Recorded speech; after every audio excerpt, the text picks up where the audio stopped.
kesel.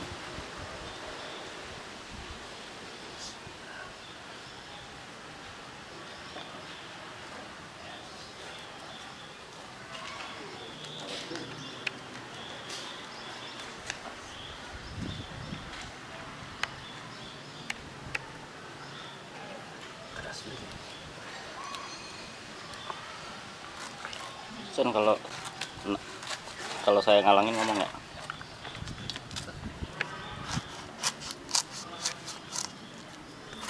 Kok tim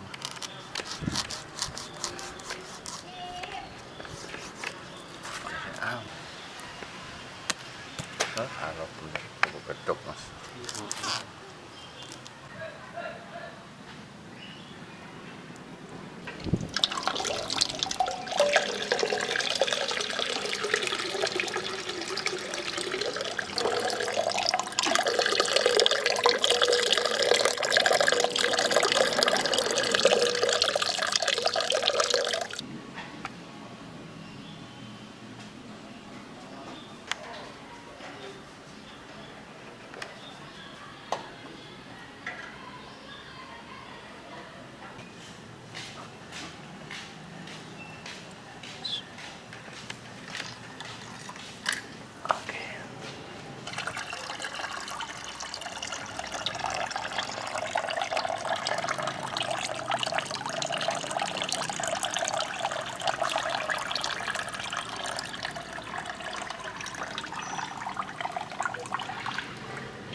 Sholat udah ya.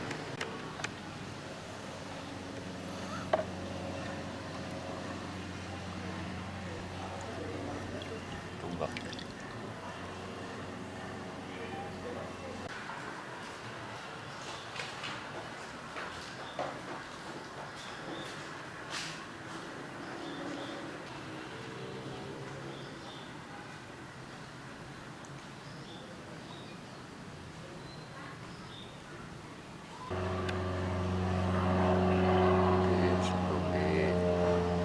Cuci baratnya banyak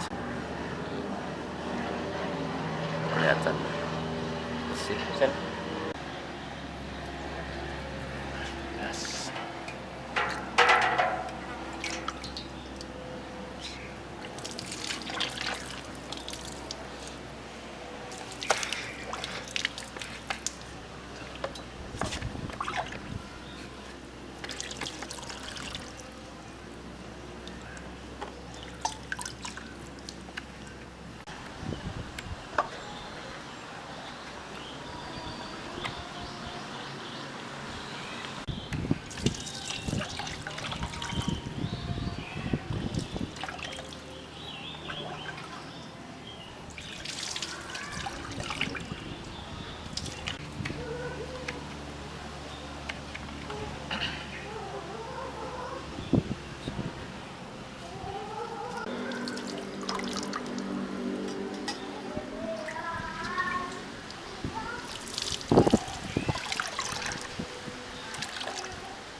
Sekali lagi cak, cak.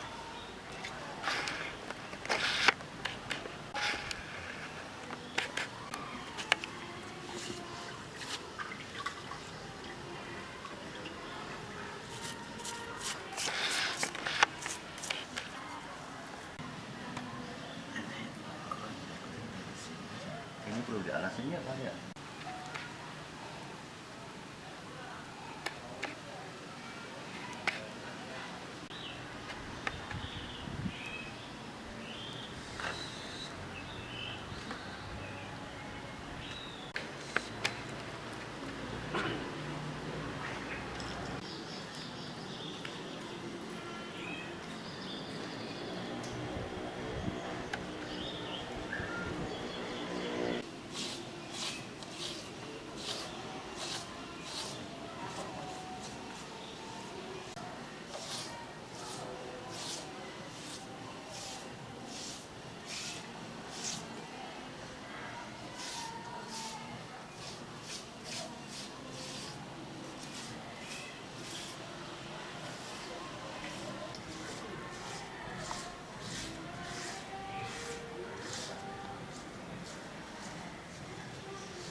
Jadi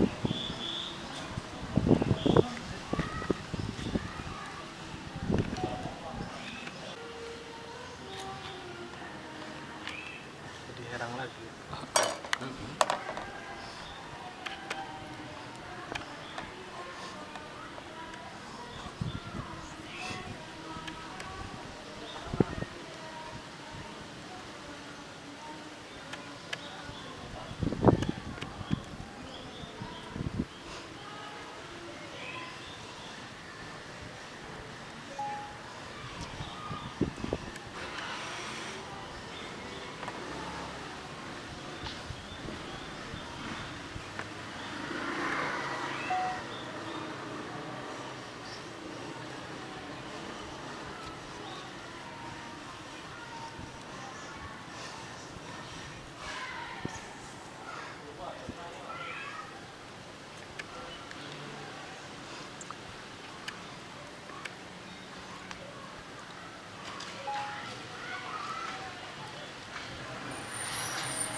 Baik pemirsa, malam hari ini kami ingin berbagi sharing terkait jamasan atau mencuci, membersihkan pusaka.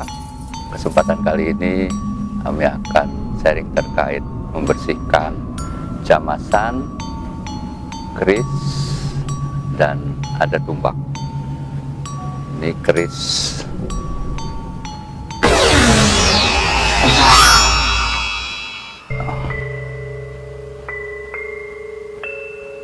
Nah, ini keris lurus atau keris lempeng.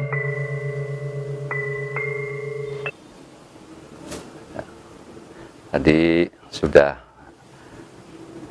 saya sharing, artinya terkait membersihkan atau mencuci keris itu dengan air kelapa selama 24 jam, sehari semalam.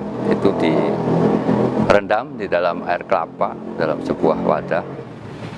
Maksudnya air kelapa ini kan bersifat asam, ya, untuk menghilangkan karat-karat, baik karat yang tipis atau karat yang tebal. Tergantung tingkat ketebalan karatnya. Kalau karatnya sampai dalam, itu berarti direndamnya itu harus lebih lama lagi, bisa 3 kali 24 jam, 3 hari 3 malam. Namun kali ini 1 kali 24 jam sudah dilakukan, dan kali ini, kesempatan kali ini kami akan melakukan pemberian minyak agar karat-karat yang sudah hilang tadi selama kurun waktu. Biasanya di Cirebon itu ada adat atau tradisi menjamas pusaka atau keris, tumbak, dan lain-lain itu tiap bulan Mulut, khususnya tanggal 1 Maulid itu kita lakukan jamasan atau pembersihan pusaka keris, ya. Nah, ini kita saksikan adalah membersihkan karat, ya. Ini minyak untuk menghilang karat.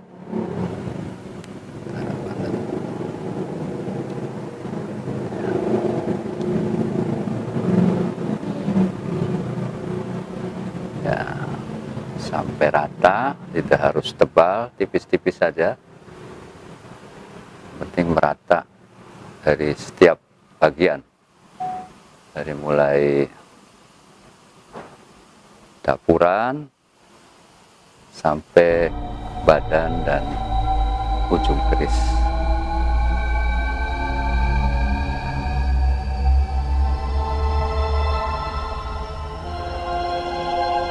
Tinggal sebelahnya, ya, kita kuas sampai merata.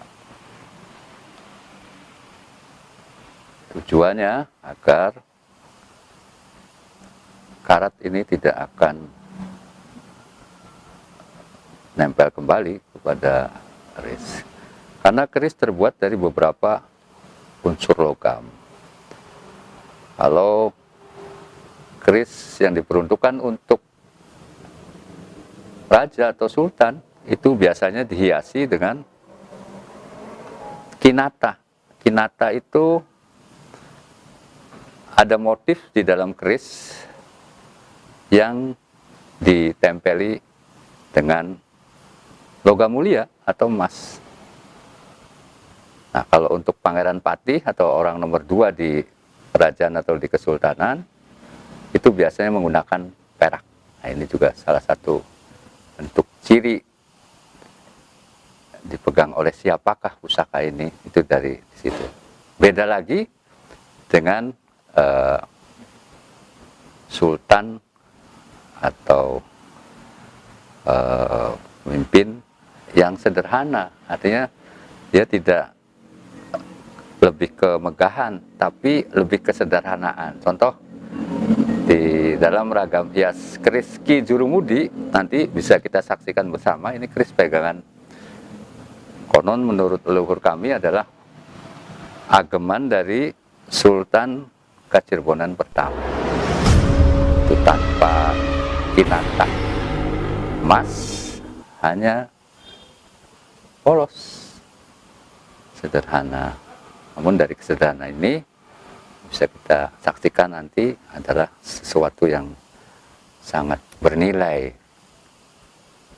Sesudah diminyakin, lanjut dengan memberikan wangi-wangian. Ya, oke, kita bersihkan biar tidak terlalu. Kesempatan kali ini kami menggunakan minyak keris wisik putih. Wisik itu ada dua. Wisik itu minyak khusus keris. Ya, ada yang putih, ada yang warna hitam. Sama saya lebih menyukai warna yang bening atau putih. Ini digosok-gosokkan.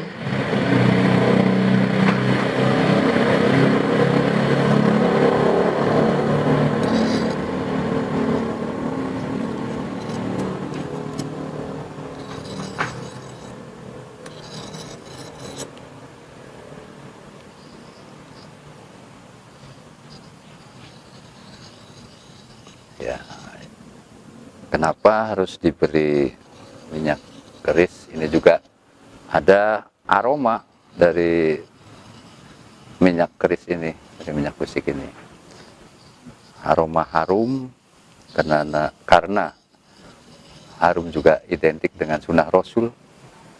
Rasul sangat menganjurkan untuk memakai harum-haruman atau wewangian, terutama untuk melakukan sholat Jumat.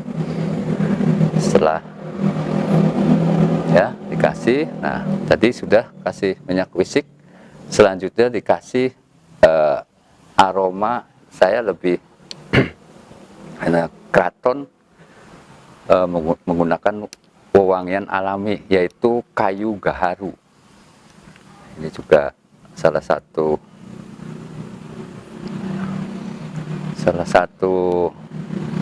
ini ya, khas dari keraton, yaitu wangi-wangian yang terbuat dari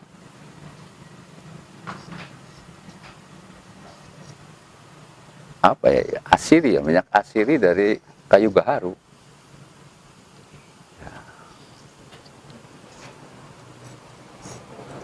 Ini baunya sangat khas. Nah, alhamdulillah sudah di minyak anti karat, dikasih minyak wisik, dan selanjutnya kita masukkan kembali ke dalam sarung atau serangkanya ya. Kita masukkan kembali. Ini salah satu adab ya, adab membuka pusaka itu tidak boleh sembarang. Jadi harus posisi sarung ada di atas, kita ngikutin ke bawah. Begitu juga dengan ingin membuka.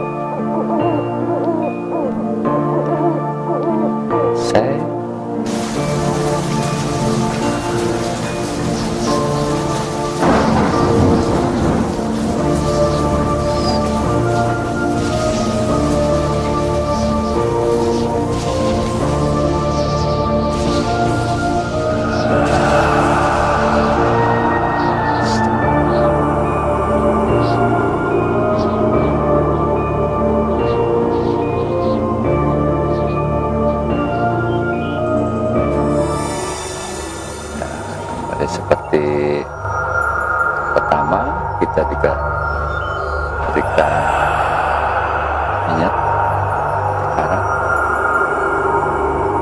karat tidak kembali.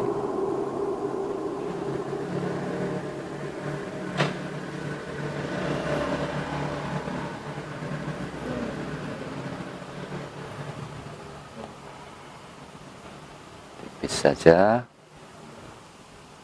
merata.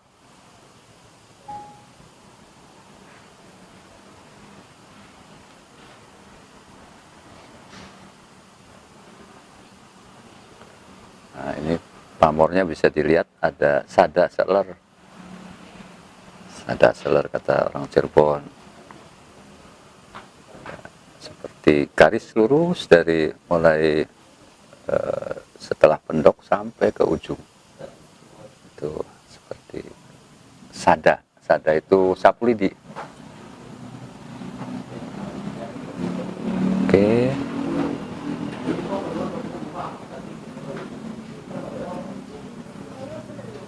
Sudah. Kita cheat biar tidak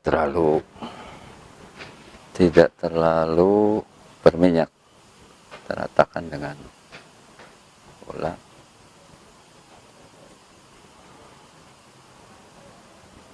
Yes.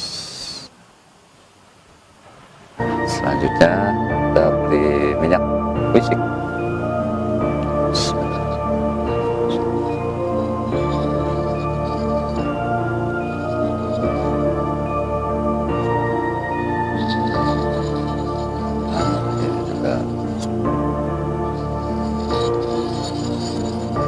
Tidak terlalu banyak, yang penting ada efek harum.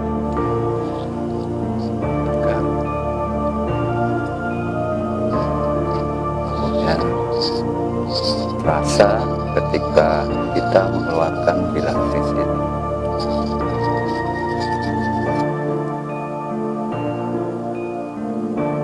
Ya, kita kasih minyak keharu juga.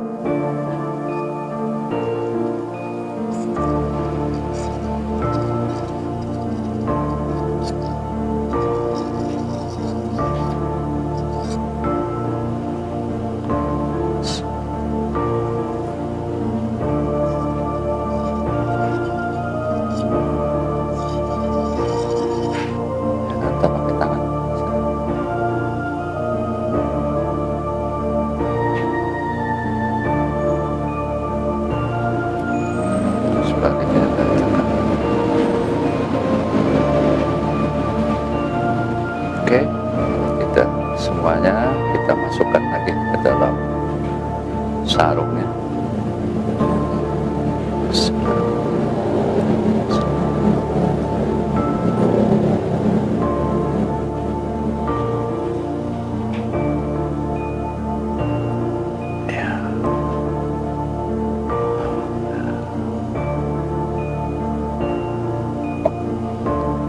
Selanjutnya yang tumbak dulu Pak, dan itu terakhir di Adorogi. Nah ini adalah tumbak. 1, 2, 3, 4, 5, 6, 7, 27. Minyak dulu.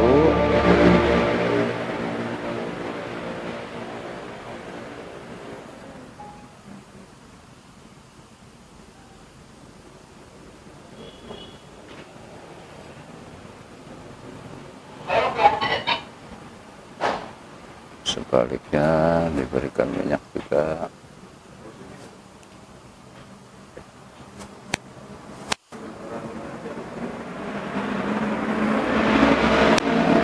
Ini tumbak juga sebagai salah satu pusaka atau ageman daripada leluhur kami.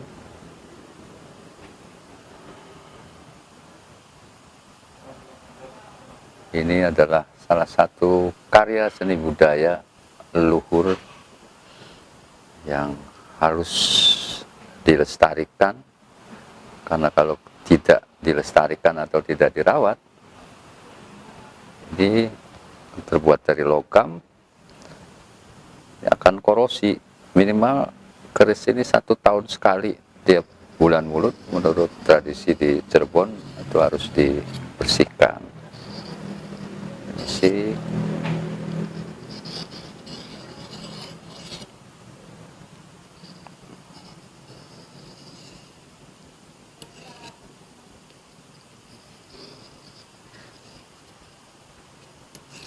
Yes. Misik haru, kasih gaharu. Ya, ada efek harum dari minyak asiri yang dihasilkan dari kayu gaharu.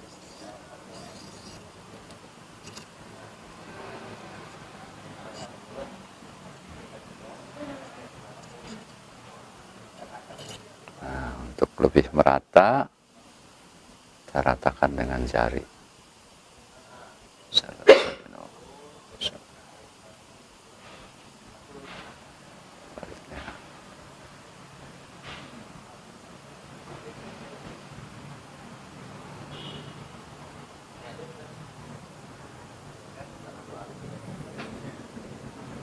Oke.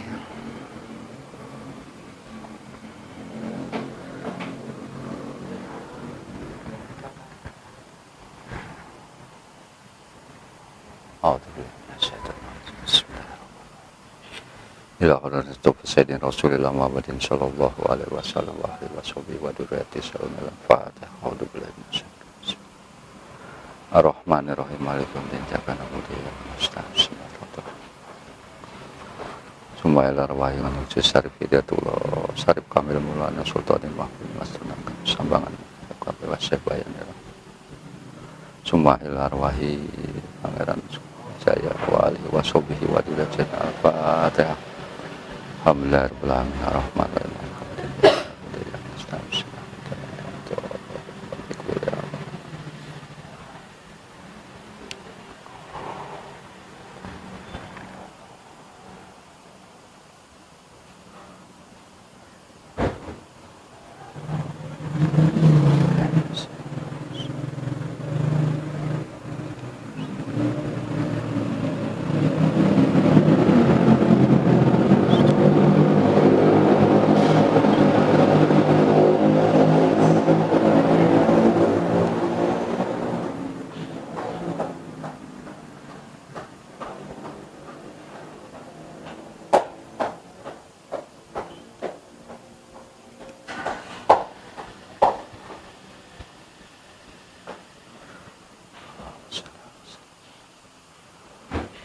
Stop. Stop.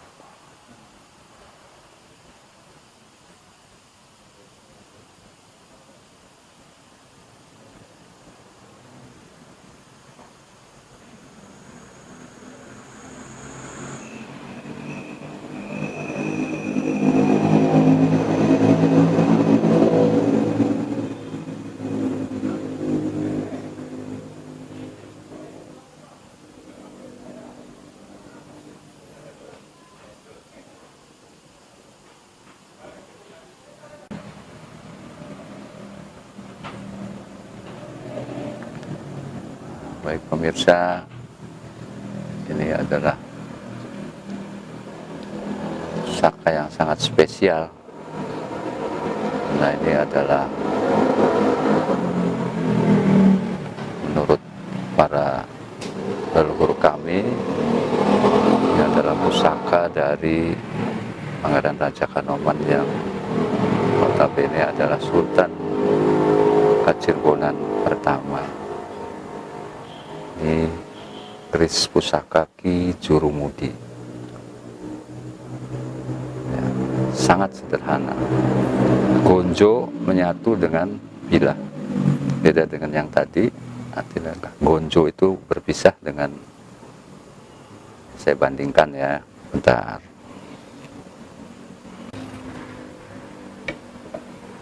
Nah, kita bandingkan gonjo dan si ini misah.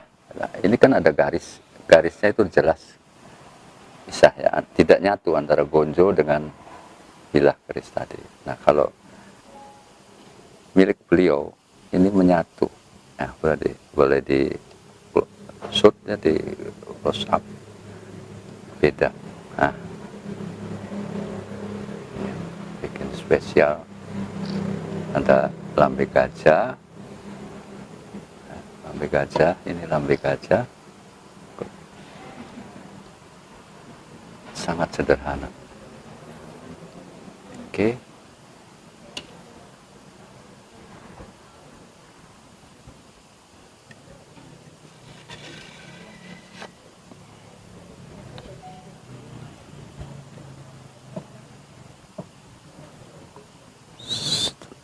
Ini sudah dikasih minyak fisik.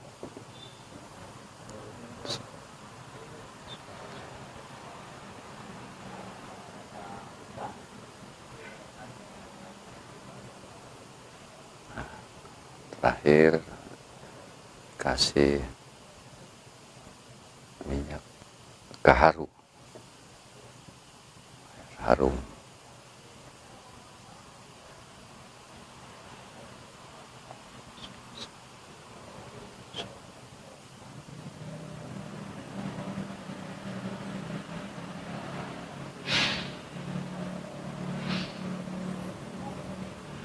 Oke.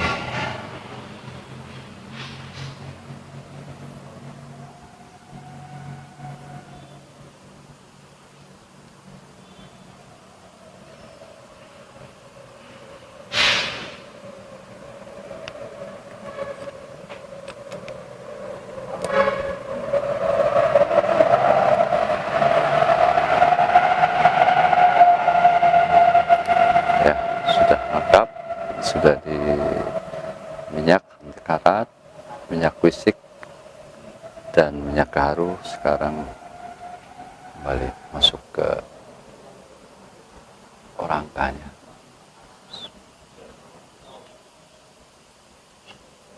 Oh.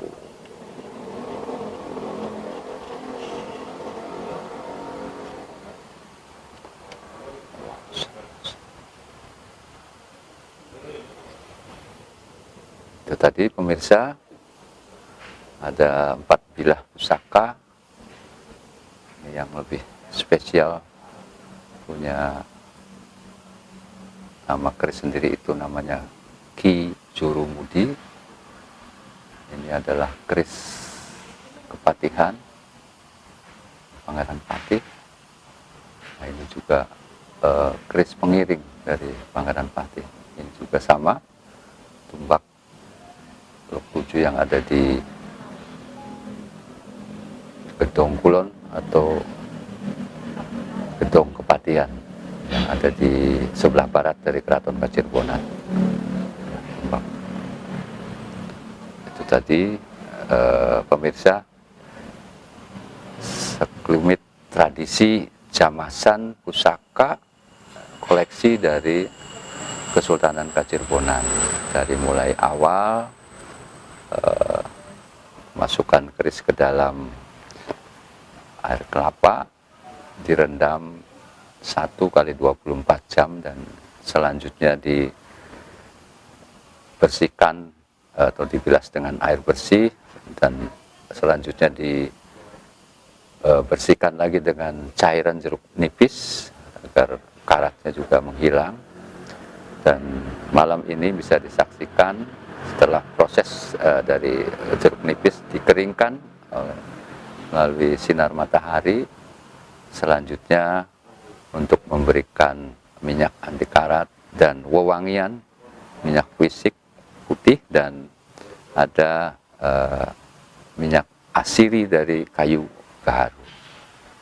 Itu tadi yang sudah bisa saya sampaikan. Mohon maaf apabila ada kekurangan. Billahi taufiq wal hidayah. Assalamualaikum warahmatullahi wabarakatuh.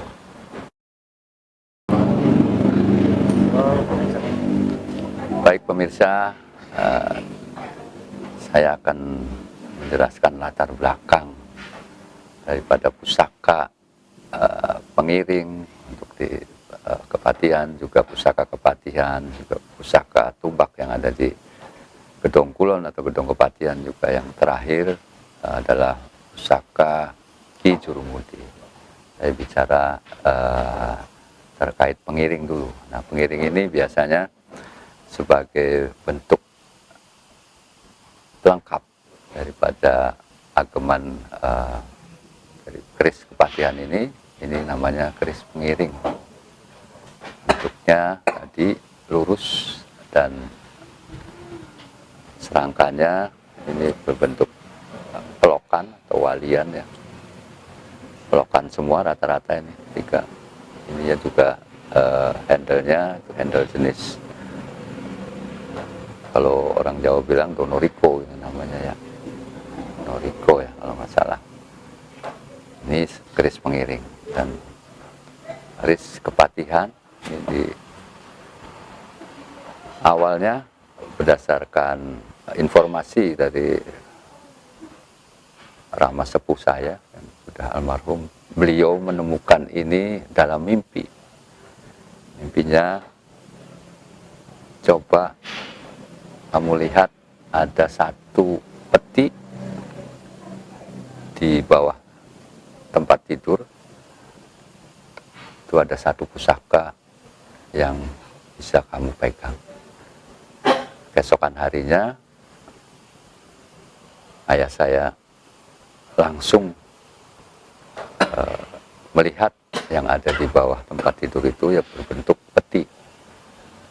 Dan dibuka, ternyata betul ada satu buah pusaka, dan dalam mimpinya ini adalah keris kepatihan.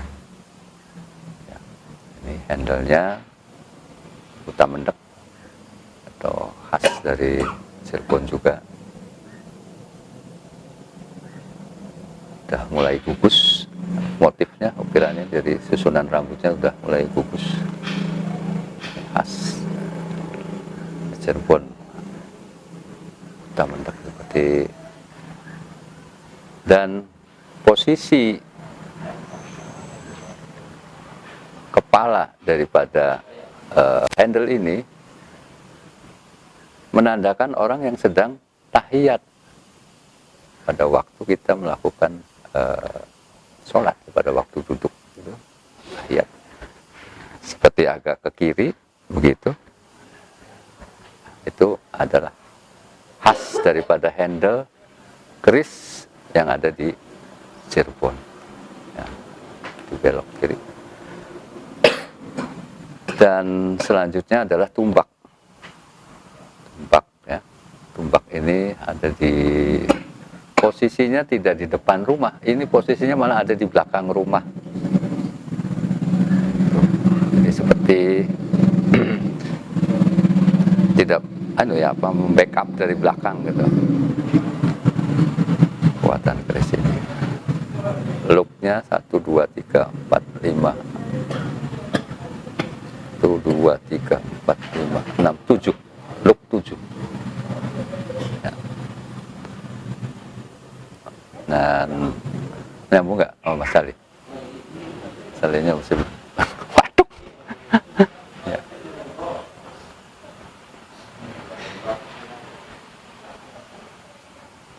Ini melasuk ini. Ya, Gunain aja Kak. ya. Digeser aja.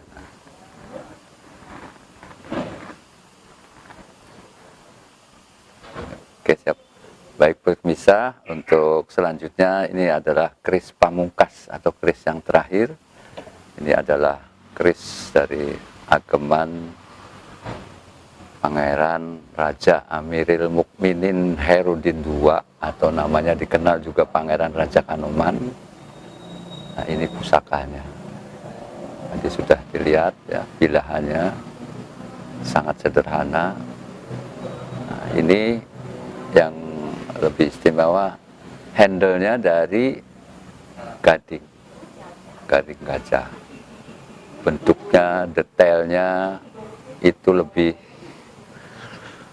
cantik sekali karena ornamennya, kalau kita flashback ke belakang di 200 atau 300 tahun yang lampau, kira-kira menggunakan alat seperti apa untuk membuat handle ini. Begitu rumitnya, begitu motifnya seperti rambut. Tapi luar biasa, ini karakternya kena sekali. Sama seperti keris kepatihan, ini juga handle-nya kepala nengok ke kiri seperti orang yang sedang tahiyat pada waktu rukun sholat yang terakhir atau tahiyat akhir. Ya. Bisa diperhatikan di zoom, jadi rambutnya, sumpingnya, variasi ornamennya di bawah dia duduk itu seperti ada sulur-sulur, ada wadas, ada sumping. Wah, pokoknya luar biasa sekali. Ini kalau boleh saya berpendapat, leluhur kami menciptakan sesuatu itu seperti ada ruh yang dimasukkan ke hatinya. Totalitas dalam membuat sesuatu itu tidak main-main. Mungkin dengan laku tirakat, mungkin dengan zikir. Sepertinya itu. Beda dengan sekarang, bukan saya melemahkan produk dari sekarang yang syarat dengan teknologi, tapi pada kenyataannya bisa dilihat seperti hidup, seperti berkarakter sekali, kuat sekali karakternya. Serumit ini, sedetail ini, seperti rambut ukirannya, kira-kira alatnya seperti apa gitu. Dan sesabar apa beliau yang buat ini. Ya mudah-mudahan regenerasi sekarang juga dengan alat yang lebih mumpuni, artinya dengan teknologi, seharusnya bisa minimal serupa tak sama atau mendekati gitu. Saya salut dan bangga dengan leluhur kami yang sudah menciptakan atau membuat karya adiluhung ini, dan bahkan keris sudah diakui oleh lembaga dunia yaitu UNESCO. Keris adalah budaya hasil karya bangsa Indonesia. Saya bangga sekali. Ya, itu tadi sekilas terkait ragam hias dan latar belakang ya. Maaf, saya belum menceritakan latar belakang. Latar belakang Ki Juru Muti. Pada waktu beliau diasingkan awalnya di Batavia, di Jakarta sekarang, itu beliau karena pada waktu itu pergerakan para santri Cirebon, juga para prajurit Cirebon melawan para penjara Belanda yang dikenal dengan perang atau pemberontakan di Desa Kedondong atau perang santri.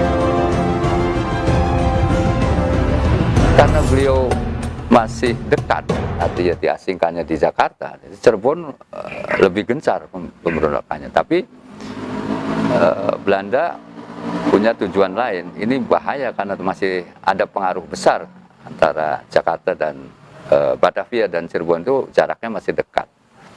Coba diasingkan lebih jauh lagi. Beliau diasingkan lebih jauh lagi sampai di Kepulauan Ambon, tepatnya di Benteng Victoria. Nah, dari sana perjuangan masyarakat Cirebon, santri Cirebon, juga para prajurit Cirebon tidak malah surut, tapi justru malah menjadi-jadi. Dan akhirnya pada 1798 sekian itu, company atau VOC mengalami satu kebangkrutan besar dengan perang di Desa Kedondong atau perang santri tadi. Dan konon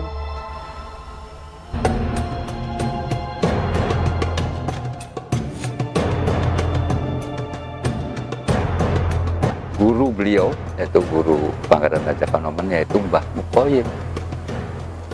Mbah Mukoyim juga Sultan Matangaji, sebagai tokoh-tokoh sentral daripada perang Desa Kedondong tadi. Dari kebangkrutan tadi, maka Sultan Kacirbonan pertama atau Pangeran Muhammad Herudin II, atau juga dikenal namanya Pangeran Raja Kanoman, bisa pulang kembali ke tanah air, khususnya di Cirebon. Dan menurut cerita para leluhur, keris inilah yang membimbing beliau dari mulai Ambon sampai dengan ke pantai Cirebon. Ada yang bilang, ada versi yang mengatakan bahwa keris ini ditancapkan di dalam nakoda, di atas nakoda.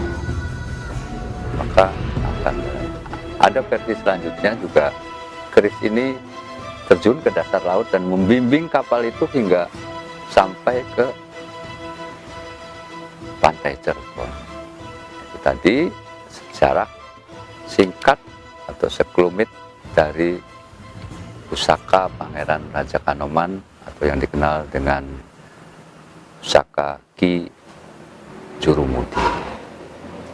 Demikian pemirsa, untuk edisi kali ini kami cukupkan. Mohon maaf apabila ada kekurangan, karena kesempurnaan hanya milik Allah. Billahi taufiq wal hidayah. Wassalamualaikum warahmatullahi wabarakatuh. Baik pemirsa, kali ini kita akan berbincang-bincang atau sharing terkait tadi yang sudah dilakukan dengan Bapak Rianto, atau lebih akrab kita kenal dengan Bapak Yanto. Beliau adalah salah satu anggota Komepar yang ada di Komplek Keraton Kasurbona. Kami persilahkan Pak Yanto. Pak Yanto, kalau boleh saya ketahui, setelah Pak Yanto tadi melakukan satu bentuknya ritual jamasan untuk memberi wangi-wangian kepada pusaka leluhur kami, dari mulai ageman dari Kepatihan, Pangeran Pati, juga pusaka utama yaitu Ki Jurumudi, ageman dari Sultan kami yang pertama. Apa pengalaman Pak Yanto yang dirasakan? Yang terakhir sudah betul ya. Melihat ada asap mengelilingi seperti naga. Asap seperti naga. Wah. Dengan jelas Pak Yanto. Jelas Itu. Subhanallah. Merinding Pak Yanto. Merinding. Luar biasa. Biasanya tidak, pas terakhir Subhanallah. sangat merinding. Iya. Dan bau-bau wanginya sangat masuk. Iya. Tajam ya Pak Yanto. Iya. Beda dengan yang pertama. Iya. Tiga. Iya. Lalu yang terakhir kami sangat benar Iya. sangat kagum. Ada asap kayak naga. Subhanallah. Dan yang wanginya masuk Allah. Luar biasa. Nah, itu mungkin satu kebesaran ya, artinya kebesaran, karena beliau adalah sosok yang sangat sederhana, walaupun beliau bergelar sultan, tapi karena sultan yang ada di Cirebon, khususnya di Keraton Cirebon itu, beliau adalah seorang ulama ya umaro, artinya beliau seorang pemimpin negara, khususnya di kesultanan, juga memimpin umat. Beliau juga ikut mensiarkan agama Islam. Tentunya ada benang merah dengan kejadian yang tadi Pak Yanto saksikan. Gitu. Sangat kagum melihat yang Kagum. terakhir. Betul, luar biasa ya Pak Yanto. Ya, sebelumnya Pak Yanto belum pernah menyaksikan hal-hal yang seperti ini ya Pak Yanto. Pencucian yang pertama, kedua, ketiga tidak ada rasa. Sama sekali. Yang terakhir pada Cukup gitu ya. Sampai merinding Pak. Saya ya, terima kasih banyak Pak Yanto sudah ikut bersinergi dengan kami, khususnya Mulasara Pusaka, karena ada ipat-ipat Kanjeng Sunan Gunung Jati mulyaaken emanen maring pusaka. Pusaka itu salah satunya keris, tumbak, dan juga ajaran beliau itu adalah pusaka yang harus diketok tularkan atau dikulinakan kepada generasi berikutnya.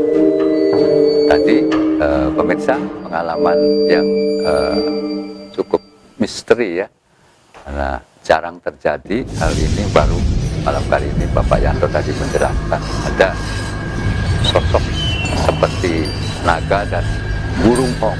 Subhanallah, luar biasa. Satu bentuk keagungan dari Gusti Allah. Ya, itu saja pemirsa. Kami tutup. Billahi taufiq wal hidayah. Assalamualaikum warahmatullahi wabarakatuh. Terima kasih.